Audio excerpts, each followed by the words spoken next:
O bloco pulmão é composto por uma série de aulas que abordarão as doenças mais prevalentes nesse órgão. A primeira aula é a respeito de aspectos de normalidade, tanto da macroscopia quanto da microscopia. Em termos de macroscopia, o pulmão apresenta, este é o pulmão direito, que tem os 3 lobos, ele apresenta essa tonalidade que seria levemente rosada, e esse tom é dado pelo balanço de conteúdo aéreo e vascular, sangue.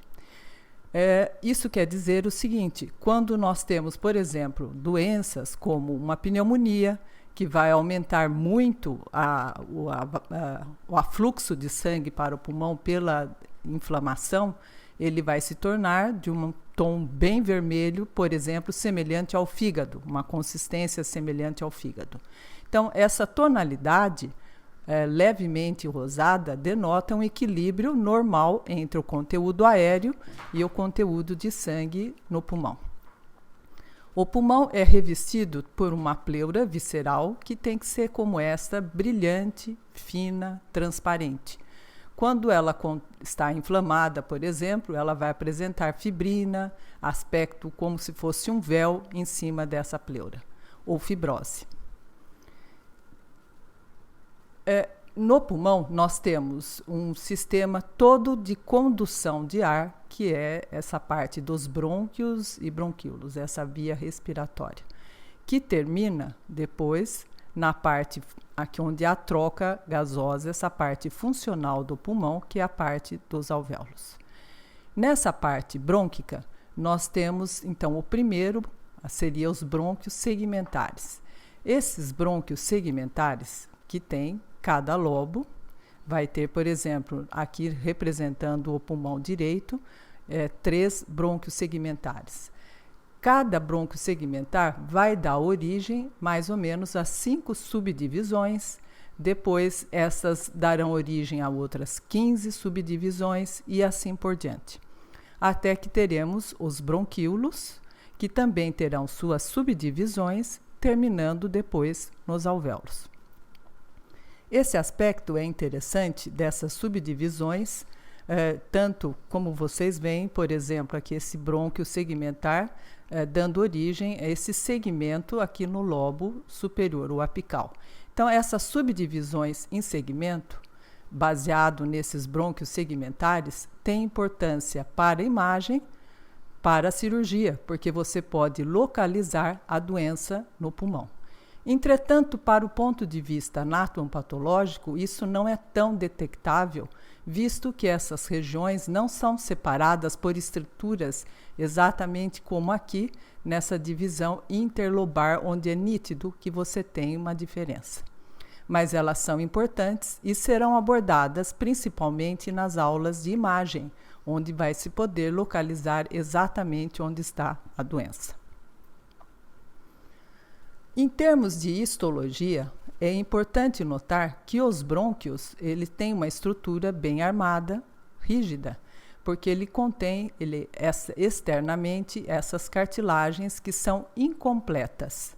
Elas vão diminuindo em número e tamanho à medida que ele vai se subdividindo.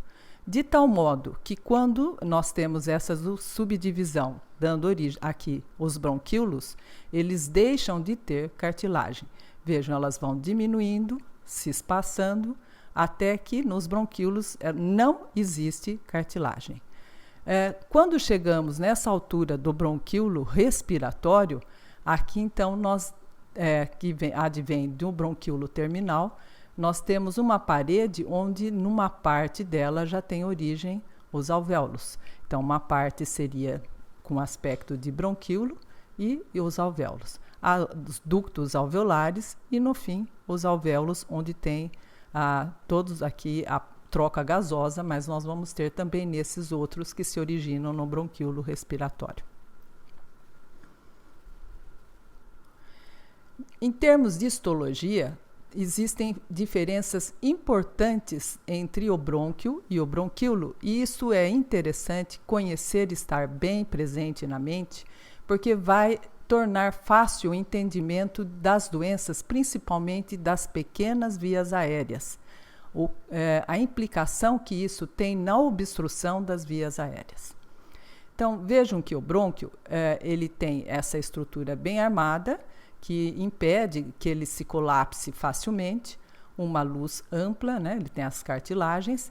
Além disso, ele tem essas glândulas seromucosas, que não tem no bronquíolo, que também não tem cartilagem. O epitélio dele é ciliado, aqui também é ciliado, mas ele tem essa composição com essas células caliciformes, que são chamadas em inglês globe cells, mas são células caliciformes secretoras de muco, que aqui não tem ou são muito raras. Isso é interessante porque, vejam, uma pessoa, quando um fumante, por exemplo, ele pode alterar esse epitélio, transformando ele em escamoso, ou aumentando essa quantia dessas células caliciformes, e também aumentando a quantia dessas glândulas seromucosas. Elas aumentam, ela tem uma hiperplasia, o que explica aquela tosse catarrenta, molhada, que os fumantes geralmente têm, levando esse estímulo de uma hiperplasia, um aumento dessas glândulas. E nesta área não teríamos esse aumento de glândulas, uma vez que ela não existe, mas podemos ter uma alteração nesse epitélio que passa a ter um número exagerado dessas células secretoras que não tem ou são muito raras aqui, e que passariam a secretar esse muco na luz. E como é uma estrutura muito fininha, muito delicada, não tem nem cartilagem e nem nada, ele pode facilmente se obstruir. Aqui no maior aumento nessa figura do Netter, nós vemos com detalhes as células, esse epitélio do brônquio, é um epitélio pseudoestratificado, porque na verdade ele é cilíndrico, são células cilíndricas, pseudoestratificadas, os núcleos em várias alturas. Nós temos aqui chamando a atenção então as células mucosas e as células ciliadas, mas além delas vão ter também as células basais e outras que veremos com maior detalhe. As glândulas seromucosas, essa parte que seria entre o epitélio e essa camada muscular fininha, que é muscular aqui, da submucosa, nós chamamos de lâmina própria. As glândulas seromucosas, a cartilagem, os vasos e inclusive os nervos. Num corte já histológico, mostrando isso, a mesma coisa, a cartilagem, as glândulas seromucosas, essa fina camada muscular da mucosa, o epitélio, que dá para ver já os cílios, pseudoestratificado, cilíndrico e a membrana basal dele aqui. E a lâmina própria nesse pedaço aqui. Um outro aumento, mostrando em maior detalhe os cílios, aqui as células mucosas, os globe cells ou caliciformes, a lâmina própria, as fibras musculares, muito discretas, as glândulas seromucosas, que têm células aqui que são com aspecto mucoso e outros com aspecto seroso. Um detalhe maior ainda, mostrando muito bem os cílios dispostos aqui nessa posição apical, as células mucosas e as outras ciliadas.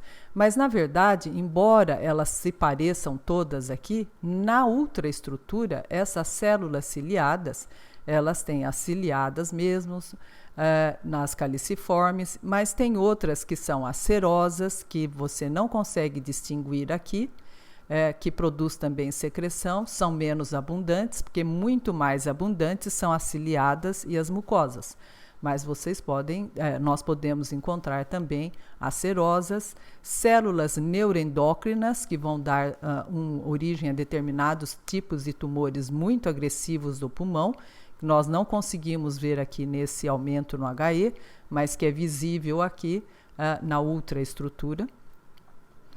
Células basais e assim por diante. Lembrando que as principais, as predominantes, são as células ciliadas e essas células caliciformes ou globe cells.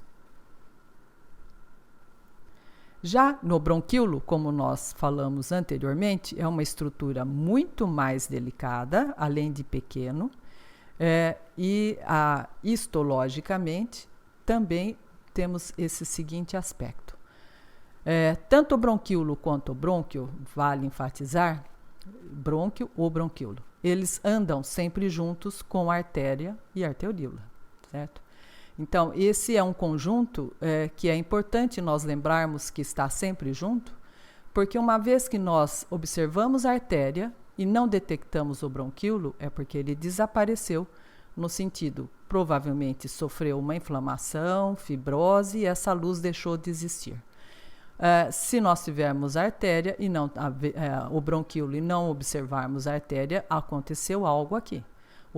Houve uma trombose, obstrução, etc., organização. Então, os dois sempre andam juntos e é interessante porque eles têm um tamanho semelhante e isso você pode usar, inclusive, como uma medida para dizer se você tem um aumento do tamanho do brônquio ou do bronquíolo, comparando, inclusive, com a da artéria ou da arteríola. Como já salientamos, essa musculatura lisa dele muito delicada, a lâmina própria muito estreita e o epitélio ciliado, mas observem que é muito raro encontrarmos a célula caliciforme, praticamente inexistente. Vejam nesse aumento maior, só esse epitélio cilíndrico e ciliado, nenhuma célula caliciforme. Se nós passarmos a encontrar essas células mucosas aqui, elas passarão a produzir muco. Uma vez produzido, ele é colonizado e dificilmente você vai tirar essa colonização. Vai ter inflamação, fibrose, e isso é o substrato para que exista a doença das pequenas vias aéreas, que são essas vias aéreas que podem facilmente ser obstruídas pela delicadeza delas. E uma vez infectadas, é difícil de você remover isso aqui e vai ter um estímulo inflamatório crônico. Novamente, o epitélio aqui para ser gravado, esse epitélio sem células mucosas e ciliado. O bronquíolo respiratório tem essa particularidade, como já salientei na parte de macroscopia, que uma parte dele da parede tem esse epitélio ciliado de bronquíolo, mas a outra parte dele é de alvéolo. Então aqui já começam a existir as trocas gasosas. É a última porção dos bronquíolos que depois vão dar os ductos alveolares e os alvéolos.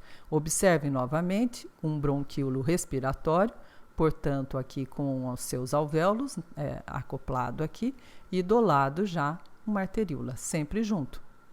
Bronquíolo ou brônquio, artéria, arteríola. Na ultraestrutura, esse epitélio também não é tão simples como parece ser aqui no HE. Aqui no HE, ele parece um epitélio cilíndrico ou cúbico ciliado, mas na ultraestrutura, nós vemos que ele contém, além das células ciliadas, um outro tipo de célula secretora que é chamada células de Clara. Clara é o autor que descreveu essa célula. Vejam que as células caliciformes, as serosas, elas vão diminuindo de tal modo que elas vão estar praticamente ausentes quando nós estamos nessa altura já de bronquíolo terminal. Salientando aqui, vocês viram que toda a árvore respiratória ela tem cílios. Esses cílios ele tem uma estrutura complexa e ele é feito de tal modo que se permita um batimento muito sincronizado disto daqui. Porque uma vez que nós vamos ter aquela camada de muco que nós vimos, e essa camada de muco ela vai ser carregada para a boca, para o nariz, pelo batimento desse cílio, como se fosse uma escada rolante, que carrega todo aquele tapete de muco lá para cima em direção ao nariz, em direção à boca. Nós deglutimos, assoamos, etc. E é necessário que isso seja muito bem sincronizado para que ele sempre haja nesse sentido de levar em direção daqui de baixo para cima em direção do nariz. E para isso essa estrutura é bem complexa e não é o foco dessa aula. Como eu disse, as células de Clara, que vai existir aqui no bronquíolo, como nós mostramos, que não conseguimos detectar aqui, não aparece, né? ela vai se tornar mais aparente nos bronquíolos, é muito pouca lá em cima, e elas, então, são células não ciliadas e que secretam também. Secreta uma proteína específica dela, mas contribui com outras secreções, como apoproteínas do surfactante, proteases, peptídeos antimicrobianos, citocinas, e, inclusive, essas células de clara podem dar origem à neoplasia, um tipo de adenocarcinoma. Então, é um tipo de célula secretora que é importante, que tem aqui, olha, predominante nos bronquíolos são as células ciliadas e essas células de clara.